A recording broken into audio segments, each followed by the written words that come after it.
My name is Sydney Underwood, and I watched the movie The Greatest Game Ever Played. It was directed by Bill Paxton and was released on September 30th, 2005. The film was about a young boy named Francis Ouimet who grew up across the street from a golf course outside of Boston, Brookline Country Club, where he caddied for men from a young age for 10 years.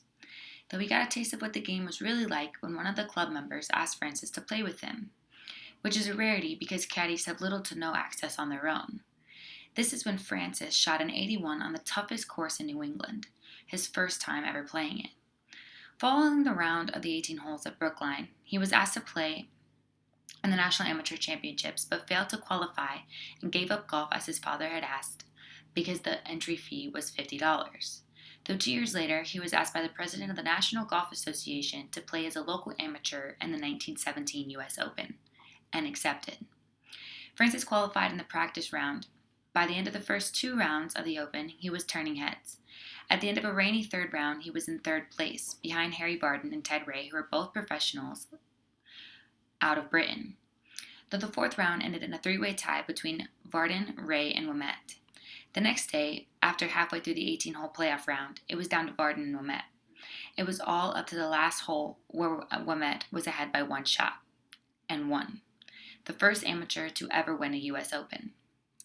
The focus of this movie was how Francis Ouimet, a man of low status, won the U.S. Open as an amateur of the working class, when in that time, amateur golf was only for the wealthy.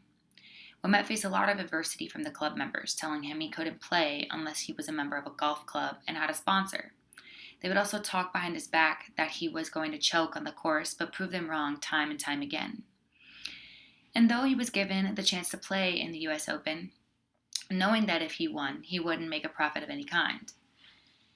What was special about Ouimet winning the Open was how he faced Harry Barden in the finals, his idol ever since he was a young boy. Additionally, Barden shut down the comments from the rude golf members who were all against Ouimet playing. All he cared about was a fair game, no matter the status of the player. Ouimet also had a 5th grade boy as his caddy because his previous one was given an offer by a professional who would actually make money if they were to win.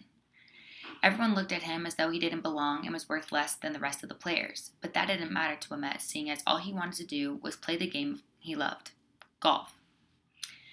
In a way, the aspects of this movie are so relevant today, and the movie was portraying how the game of golf was in the early 1900s. Golf is still a sport for the wealthy, and always will be. To be a member of a country club is still expensive, and the opportunities for a young player are much higher if you're from a family with upper-class status and wealth. $50 back then was worth $1,200 today, and that was the entrance fee for the amateur championships. Moving to today, on average, playing an 18-hole course at a public club costs between $40 to $80, but you also have to pay for your golf clubs and or rent them, which can be about $1,000 or more depending on what clubs you buy. Additionally, to play at a private club, you have to be a member, and most are invitation only. And in the New England region, like in this movie, to be a member of a private club, on average, the initiation fee is $50,000 plus an additional $300 to $400 a month or more. Long story short, there may be better opportunities now for lower to working class individuals, but golf is still and will always be an expensive sport and contain predominantly white people.